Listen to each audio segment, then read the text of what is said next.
Halo semuanya, selamat datang lagi di Bedah Kisah Kita. Hari ini kita bakal ngebahas sesuatu yang bener-bener seru abis. Kita bakal mundur jauh ke masa lalu buat memecahkan sebuah intrik istana kuno yang penuh dengan kekuatan mistis, diplomasi tingkat tinggi, dan teka-teki psikologis yang super brilian. Ini bukan sekedar cerita sejarah biasa ya. Ini tuh pertarungan kecerdasan antara dua penguasa terhebat di zamannya, Ratu Balkis dari Sabah dan Nabi Sulaiman.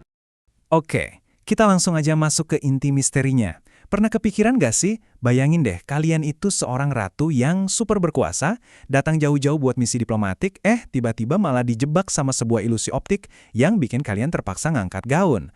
Maksudku, kenapa juga seorang nabi sekaligus raja dengan kekuasaan mutlak perlu ngelakuin trik visual kayak gitu? Jadi gini kejadiannya, pas Ratu Balkis melangkah masuk ke istana, matanya nangkap sesuatu yang kelihatannya persis kayak kolam air yang jernih banget. Ya refleks bong, biar gaun kebesarannya nggak basah, dia angkat sedikit gaunnya. Tapi ternyata itu sama sekali bukan air. Itu tuh lantai kaca yang dipoles sampai benar-benar mengkilat, kelihatan kayak air sungguhan. Nah, tepat di momen dia ngangkat gaun itulah, kakinya kelihatan oleh Sulaiman.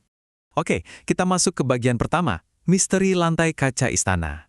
Nah, usut punya usut, alasan rahasia di balik lantai yang wow banget ini bukan buat pamer kekayaan. Ternyata Sulaiman udah dapat bocoran intelijen tingkat tinggi. Ada desas-desus atau gosip kuno lah istilahnya, kalau Ratu Balkis ini jangan-jangan bukan manusia murni. Katanya sih, dia itu keturunan dari ratu manusia dan seekor ifrit, jin yang kuat banget. Gara-gara itu, dia emang dapat kecantikan manusia, tapi nyembunyiin ciri fisik jin, yaitu kakinya berbulu lebat. Jadi lantai kaca ini tuh semacam jebakan elegan buat ngebuktiin gosip itu. Beneran cerdas banget kan? Lanjut ke bagian kedua, ketakutan dan kebohongan jin. Terus pertanyaannya, beneran gak sih gosip itu? Mari kita pisahkan mana mitos, mana fakta sejarah. Siapa coba yang bikin hoaks ini? Dan apa untungnya buat mereka? Jawabannya, para jin. Yap, mereka ketakutan setengah mati. Mereka kan selama ini melayani Sulaiman dengan terpaksa. Dan nunggu-nunggu banget kebebasan mereka kalau Sulaiman nanti wafat.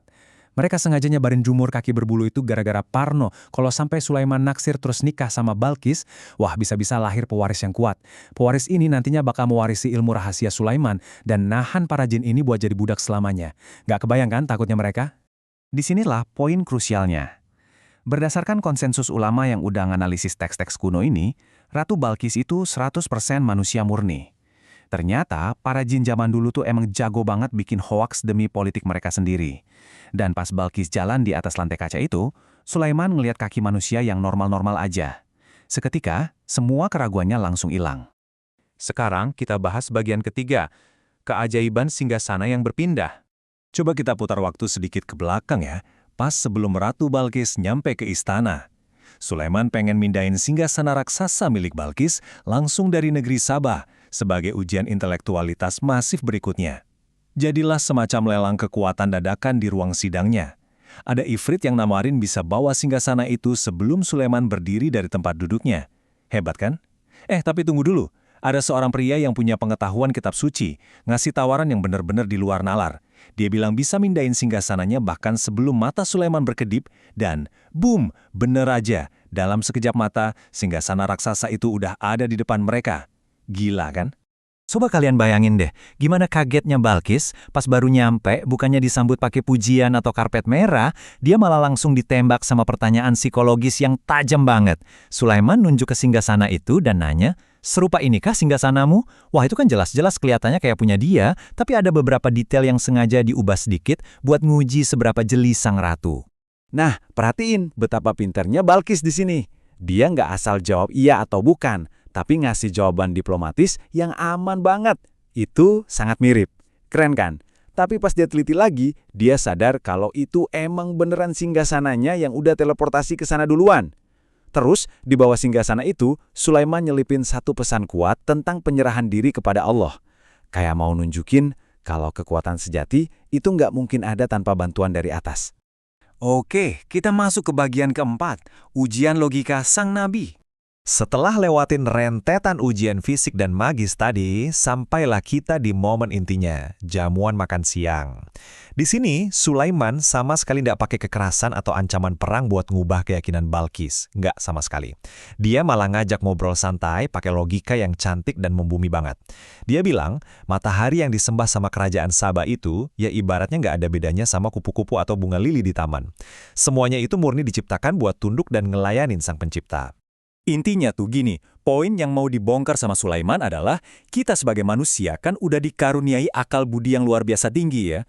Terus masa iya kita bersujud ke sesama ciptaan, kayak matahari, bukannya sujud ke pencipta alam semesta? Itu ibaratnya penghinaan besar buat kecerdasan manusia itu sendiri. Pakai argumen logika sesederhana ini aja, Sulaiman udah berhasil meruntuhkan fondasi teologis kerajaan Sabah. Mind-blowing banget. Lanjut ke bagian kelima, runtuhnya pemujaan matahari Balkis. Kata-kata logika dari Sulaiman ini benar-benar ngena, nusuk langsung ke batinnya Ratu Balkis. Buat pertama kalinya dalam hidup dia, matahari yang selalu diagung-agungkan itu, tiba-tiba cahayanya kerasa redup di hatinya. Pencerahan pun datang. Dia akhirnya sadar, oh astaga, ternyata kepercayaan yang dipegang bangsanya berabad-abad itu cuma perangkap doang. Perangkap yang dibungkus super cantik sama setan, biar mereka buta dari kebenaran sejati. Dan transisi yakinan ini langsung diuji saat itu juga loh.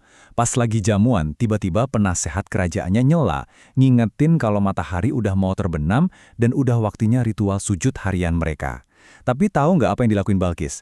Dengan keberanian luar biasa, dia berdiri, nentang tradisi bangsanya sendiri, dan bilang kata-kata pedas ini ke penasehatnya. Dia benar-benar nolak mentah-mentah buat balik ke masa lalu yang buta itu.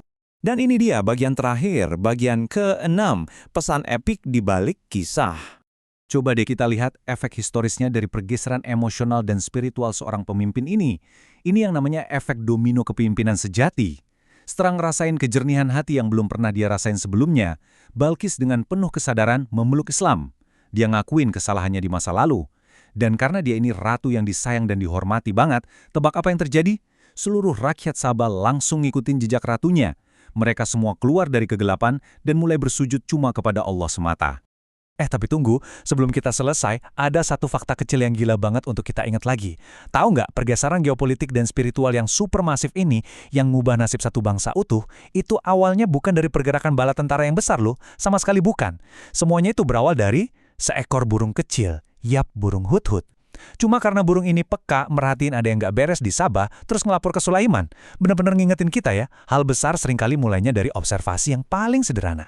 Nah, sebagai penutup bedah kisah kita hari ini, aku mau ninggalin satu pertanyaan nih buat kalian renungkan. Kisah ini ngajarin kita kalau pengetahuan yang benar itu karunia yang harus dicari pakai akal sehat. Jadi, seberapa sering sih kita dalam hidup ini malah jadi kayak penasihatnya Ratu Balkis yang secara buta cuma ngikutin tradisi, kebiasaan, atau perangkap-perangkap indah di dunia ini tanpa pernah mempertanyakan logikanya dan mencari kebenaran sejati. Coba deh dipikir-pikir lagi. Oke, sampai jumpa di bedah kisah kita selanjutnya ya.